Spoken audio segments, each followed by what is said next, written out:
Insting mungkin adalah hal paling mengagumkan dari seekor binatang. Manusia juga punya insting, tapi binatang menunjukkan bagaimana mereka mampu mengeksploitasi instingnya hingga ke taraf yang tidak bisa dijelaskan oleh akal. Entah cara mereka beradaptasi, mencari makan, ataupun melanjutkan keturunan. Tidak jarang, pada akhirnya manusia justru belajar dari binatang. Salmon mungkin adalah salah satu binatang yang memiliki siklus hidup paling menarik di alam.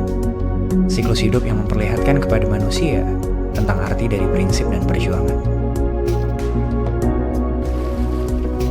Terdapat 8 spesies salmon di dunia.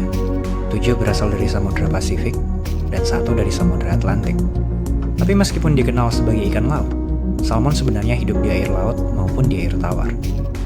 Dalam dunia ikan, dikenal 2 kelompok yang melakukan migrasi dalam hidupnya. Pertama yaitu kelompok ikan Catadromus. Kelompok ikan ini bertelur dan lahir di laut, namun bermigrasi ke air tawar. Contohnya adalah ikan sidat. Ikan ini lahir di air laut, namun suatu ketika akan bermigrasi ke air tawar. Kelompok kedua disebut kelompok Anadromous. Kelompok ini lahir di air tawar, tapi bermigrasi ke lautan. Salmon adalah salah satu di antaranya. Dan inilah yang membuat perjalanan hidup mereka menjadi menarik.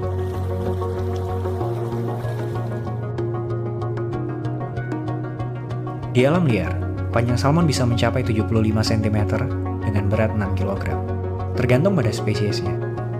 Tapi sisik mereka yang berwarna perak seperti baju zirah, membuat salmon kadang dijuluki sebagai King of Fish, atau Raja para ikan. Siklus hidup salmon bermula di perairan tawar, tepatnya di hulu sungai. Di sini, telur mereka menetas dan awal kehidupan dimulai. Bayi ikan yang baru menetas disebut alevin.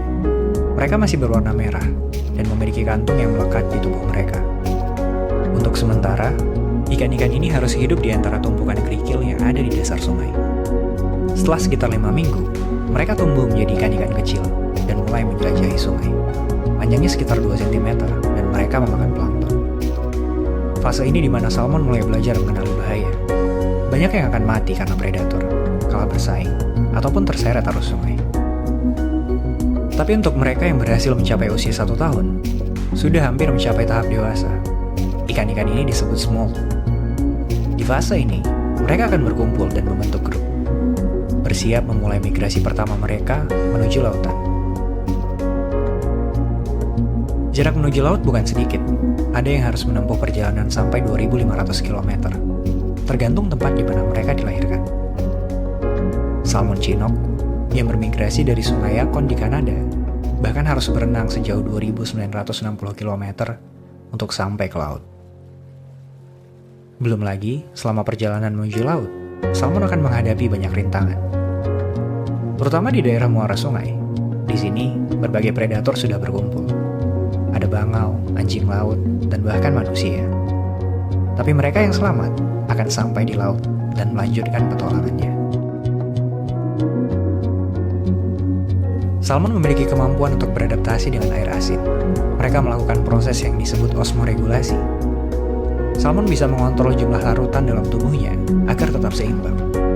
Saat berada di air laut, mereka akan meminum lebih banyak air dan membuang kelebihan garam lewat insang dan urinnya. Inilah yang membuat mereka mampu beradaptasi dengan air asin. Salmon akan menghabiskan 2-7 tahun di laut. Setelah itu, tibalah masa mereka bereproduksi. Untuk kedua kali dalam hidupnya, salmon akan berkumpul kembali untuk migrasi. Tapi migrasi kali ini berbeda dengan sebelumnya. Migrasi kali ini untuk bertelur. Salmon hanya bisa bertelur di air tawar. Karena itu, mereka harus kembali ke sungai. Dan uniknya, salmon-salmon ini akan bertelur ke tempat yang sama, sungai tempat di mana mereka dilahirkan. Masih menjadi misteri bagaimana salmon bisa memiliki memori tentang tempat kelahiran mereka setelah menghabiskan bertahun-tahun di laut.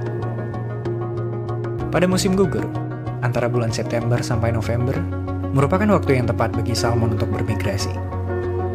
Tidak peduli berapa ribu kilometer ikan-ikan ini menjelajah samudra, dengan instingnya, salmon akan menemukan muara sungai tempat mereka pertama datang dulu. Dari situ, ikan-ikan ini mulai berenang ke atas, melawan arus sungai. Salmon berenang yang hebat, Mereka bisa berenang melawan arus sungai sampai 50 km selama sehari. Tapi migrasi ribuan kilometer ini akan memakan waktu sampai berminggu-minggu. Saat kembali ke air tawar, ikan-ikan ini biasanya berhenti makan. Tubuh mereka secara insting siap untuk bertelur. Salmon hanya mengerahkan seluruh energinya untuk berenang melawan arus yang deras. Sebegitu besarnya energi yang dipakai, sampai warna kulit salmon akan berubah merah.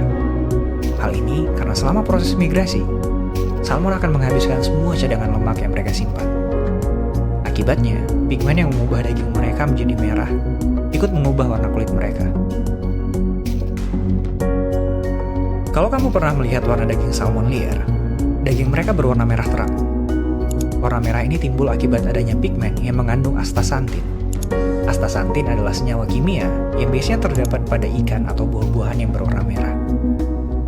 Senyawa ini juga ada pada salmon, karena mereka memakan ganggang bernama Haemococcus pluvialis saat berada di laut. Tapi yang menarik, senyawa astaxanthin memiliki fungsi yang luar biasa untuk manusia. Mereka dapat melawan berbagai penyakit dan radikal bebas. Misalnya dapat mencegah diabetes mellitus, kardiovaskular, penyakit sistem pencernaan, dan banyak lagi. Karena itu, untuk manusia, salmon merupakan salah satu ikan bernutrisi tinggi. Semakin lama migrasi berlangsung, salmon akan semakin lemah. Tapi mereka masih harus berhadapan dengan predator yang sudah menunggu. Beruang. Migrasi salmon adalah momen yang mereka tunggu-tunggu. Untuk beruang, ini adalah pesta meriah yang hanya terjadi setahun sekali. Beruang akan berdiri di tebing sungai, menanti ikan-ikan salmon melompat ke mulut mereka. Bisa dibilang, ini sama sekali bukan migrasi yang menyenangkan. Banyak salmon yang akan mengakhiri perjalanannya di sini. Tapi untuk mereka yang selamat dari migrasi ribuan kilometer ini, akan sampai ke hulu sungai. Sebuah tempat tenang di tengah hutan dengan air yang jernih. Tempat terbaik untuk menitipkan telur-telur mereka. Sebelum meletakkan telur-telurnya di dalam air, salmon betina akan mengepakkan ekornya. Dengan itu, kerikil di sekitarnya akan tersapu oleh arus dan menciptakan celah untuk telurnya. Seekor salmon mampu menghasilkan sampai 8.000 telur. Tentu tidak semuanya akan berhasil. Saat salmon betina mulai mengeluarkan telur, salmon jantan akan datang dan membuahi telur itu. Biasanya ada 1 atau lebih salmon jantan yang mendekati salmon betina. Menurut penelitian, telur salmon harus diletakkan di bawah kerikil, di sekitar air bersuhu dingin dan berarus baik, agar mendapat suplai oksigen yang cukup. Biasanya, tingkat kematian tertinggi terjadi pada tahap ini. Faktor utama penyebab kematian benih salmon terjadi akibat perubahan alam dan rusaknya ekosistem sungai karena ulah manusia. Setelah semua telur dibuahi, salmon betina dan jantan akan mati.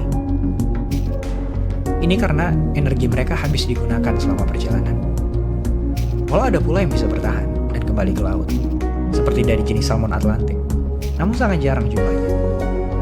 Sementara untuk salmon Pasifik, mereka semua akan mati di sana. Ikan salmon yang mati akan menjadi makanan para plankton, dan plankton-plankton ini akan menjadi makanan para penghuni sungai, termasuk anak-anak salmon yang menetas beberapa bulan kemudian. Di alam liar, salmon Pasifik termasuk mudah ditemukan. Tapi untuk spesies salmon Atlantik tersisa sangat sedikit, bahkan nyaris punah. Perusakan alam dan pembangunan bendungan sungai membuat salmon kesulitan menemukan tempat bertelurnya. Salmon Atlantik dilindungi oleh banyak negara.